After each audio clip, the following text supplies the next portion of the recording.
Bonjour. Alors, je fais cette petite vidéo parce que je m'insurge un petit peu.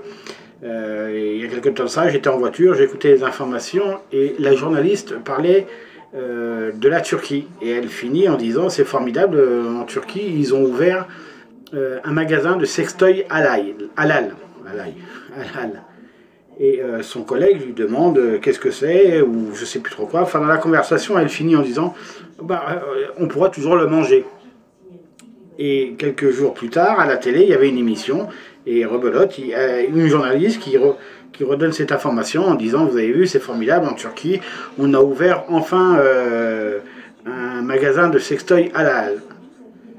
Donc, qu'ils aient ouvert ça prouve au moins que les musulmans ils sont pas si fermés que ça, hein. Ça prouve au moins que les musulmans ils sont très ouverts, puisque si vous allez dans les rues de Paris, si vous passez devant un magasin de sex shop, ce qui est la même chose, hein, de toute façon, hein, on voit bien que les carreaux ils sont opaques, que vous pouvez pas voir à l'intérieur.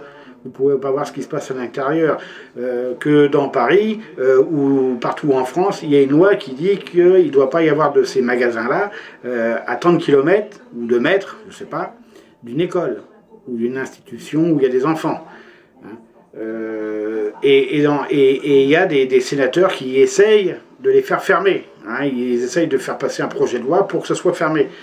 Donc, ce que je voulais dire surtout, ça ne me regarde pas, mais enfin bref, ce que je voulais vous dire surtout, c'est que le halal, le mot halal, ce n'est pas manger, ce n'est pas que le manger, parce que tous les gens, quand on leur parle de halal, c'est manger, non.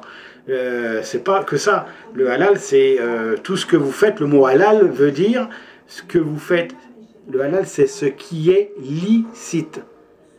Et le mot contraire, c'est haram, ce qui est illicite. C'est-à-dire que le halal, c'est le bien, le halal, c'est le haram. Mais beaucoup de choses peuvent être halal. Hein. Si vous mangez pour un musulman, si vous mangez du poisson, d'accord, c'est halal. Et si vous mangez du cochon, c'est haram. Mais un mariage, il peut être halal ou haram. Mais si le mariage il est halal, je vous rassure, c'est pas pour ça qu'on égorge la mariée, hein, qu'on la tue selon les traditions musulmanes et qu'on la mange après. Non, je vous rassure que moi j'étais à un mariage il n'y a pas si longtemps que ça. La mariée, elle est rentrée avec son mari chez elle. Voilà, c'est tout ce que je voulais dire parce que il y en a marre que les gens toujours ils disent toujours le halal c'est pour manger. Non, le halal c'est pas que pour manger. Il faut arrêter de parler toujours de ça, de dire toujours ces choses-là. Voilà, merci. Je sais pas si j'ai été clair, si ça a été bien, mais je voulais dire ça. Voilà, merci. Merci beaucoup et peut-être à la prochaine, on ne sait pas, hein, parce que il y a plein de choses.